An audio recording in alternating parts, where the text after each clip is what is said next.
Hey guys, Zomfox here, and this past weekend we had the first Tank Bowl of the 2025 season between the Houston Roughnecks and the San Antonio Brahmas.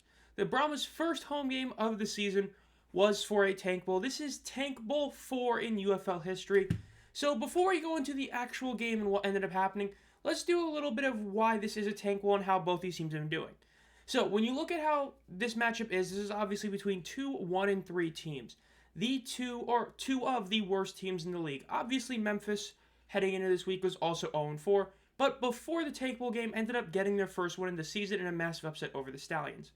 As for the Roughnecks, their first game was really rough. They got absolutely annihilated by the Battlehawks, but since then, they've been in very close games, all three of the previous ones. But the biggest issue has been quarterback play. Anthony Brown was the worst quarterback in the league. He ended up getting benched for Nolan Henderson after Henderson came in and had a great week. But after the game against Memphis and in Birmingham, he would get hurt almost immediately, forcing Jalen McClendon to play pretty much the entire game, having a very solid stat line and an overall great game, and earn the start for this matchup against the Brahmas. As for the Brahmas, different story. They were 0-2, had two horrid games against the Renegades and Battlehawks. AJ Smith left the team, the offensive coordinator, and Peyton Pardee was put in to replace him. But then, with Michigan and DC, there ended up being another thing, and that was Wade Phillips taking a leave of absence, to where Peyton Pardee ended up having to become the full interim coach, mainly for the DC game, which they ended up pulling off the massive upset over the then 3-0 DC Defenders. So this game, there is still no Wade Phillips. It is Peyton Pardee running pretty much the offense as being the interim head coach, with Kellen Mond versus the Jalen McClendon-led Houston Roughnecks. So, let's get into this game. The initial drive of the Brahmas ended up doing virtually nothing, and after that, Houston was able to put up a decent drive, able to get a 38-yard field goal. Get a 3-0 lead thanks to the Brahmas not having a good drive. Again, it was just a very basic start. Nothing insane ended up happening. However, on that very next drive, the Brahmas were near midfield on a 3rd and 8, and on that 3rd and 8, they would end up taking an awful sack, which would then force them to punt the ball. Then on the subsequent drive, the Roughnecks would score for the second straight drive, as they ended up going all the way down to about the 6-yard line to run it in for a touchdown to get the 9-0 lead over the Brahmas early in the second quarter. Houston would then fail their extra point conversion, and the Brahmas would end up having an incredible drive. With a couple of big rushes, especially one from Anthony McFarland, they got into the red zone, but after a couple of bad plays, were stuck doing a 3rd and goal from about the 16-yard line. But then Kellen Mond threw the most horrid pass into basically triple coverage for an interception that ended up being returned all the way to about the 20-yard line. Houston would then go on a subsequent drive, convert a 4th down, and get to the red zone, but the Brahmas were able to hold, forcing Houston to kick a field goal right before half to get up 12-0 at half. At this point in the game, it's not looking good for the Brahmas. The Roughnecks have only had 3 offensive drives, and in all 3 of them have scored.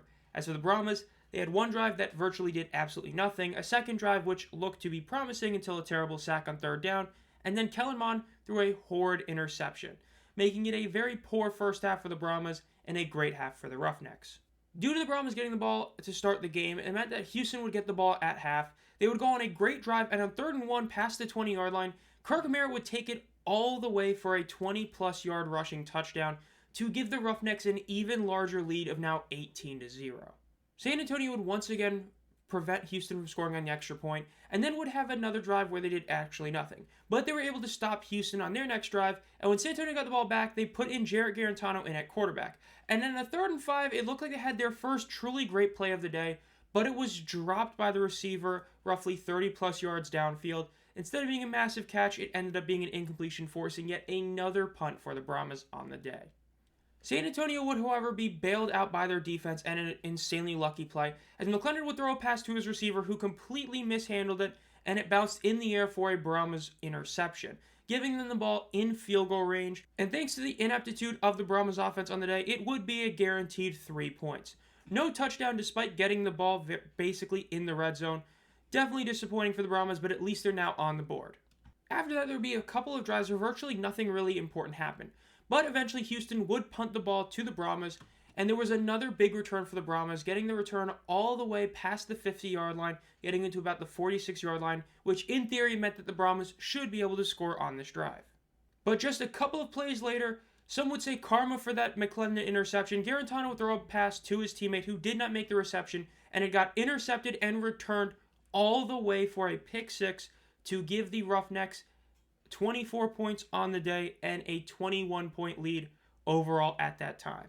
However, there was a penalty on that return, which then led Houston to be able to go for the 3-point conversion attempt at the 2-yard line, which they would succeed to go up 27-3. After that play, it was essentially over. There would be a couple more drives to the Brahmas, but they would end up doing virtually nothing with it, and the final score would in fact be 27-3, a 24-point blowout victory for Houston over San Antonio. Now, there wasn't that much to show in this game, especially compared to Tank Bowls of the last year, but that's because this was just an annihilation. It really was a curb stomping. The Roughnecks scored on not 1, not 2, not 3, but 4 consecutive drives to start the game. The fact that they were able to do that, especially considering that they did it between the first, second, and third quarter, meant that they were able to eat up so much clock, which is shown how at the end of the game, the Roughnecks ended up having 37 minutes of time of possession compared to the Brahmas 22:50. Just an annihilation in that aspect. Third down percentage, the Brahmas didn't get their first third down conversion till almost the end of the game. When you are not converting, especially when you end up converting 10%, you're gonna lose. Overall yardage, again, just total yards of offense, they got beat close to 3-1. When you add in the pick six, which wasn't even needed, the Roughnecks just annihilated them. Jarrett Garantano and Kellen Mond both looked the same, and that was terrible in this game. When your best passer has a 20 passer rating, that's bad. Jalen McClellan's freak interception, even with it, still gave him just under a 70 passer rating. But he completed almost 70% of his passes compared to the Mond-Garantano combo, which didn't even hit 42%. As for the ground game, McFarland had his couple of big rushes, and Robbins had his one. Aside from that, it wasn't like the ground game did all that much. The fact is, it is now a concern that the Peyton Party offense has been figured out. This was the third week of the offense being in place, and now that teams have had film on it, it's possible that they finally know exactly what to do against this offense. This was a terrible loss to the Brahmas. And more importantly, it essentially eliminated them from playoff contention. Now, not officially, but at this point being 1-4 when your conference are all 3-2 or better, it's pretty difficult, especially because DC did get the win over Arlington in this same weekend. It meant that, yes, they lost to San Antonio, which hurt, but they bounced back with the win to get to 4-1. If San Antonio wins out the rest of the season, they finish 6-4. DC would then only have to win a couple of games, and they would beat them in tiebreaker. Now, yes, if San Antonio beats them in the second game, then it makes it a bit harder, but the hardest part is just San Antonio winning. This defense has been the worst unit in the league by a country mile, as it's the only defensive unit that is legitimately bad. Every other unit is at least decent to really good, but this unit is just not there. Week in and week out, they are allowing a ton of points and a ton of yardage. Overall, huge win for the Roughnecks, who are now right back into the USFL Conference playoff race, as they are literally a game behind the top two teams at 2-3, because those top two teams are only at 3-2. We'll see what ends up happening for Houston, but overall, that'll do it. This has been ZomFox. If you enjoyed this video, make sure to subscribe and hit the bell to be notified of any videos. Again, tomorrow I will have my game picks video for Week 6 of the 25 UFL season, as well as streaming the Friday Night Football game and the Sunday game between the Panthers and Defenders. Look out for those. Think about becoming a community member, and as always, guys, have a great night.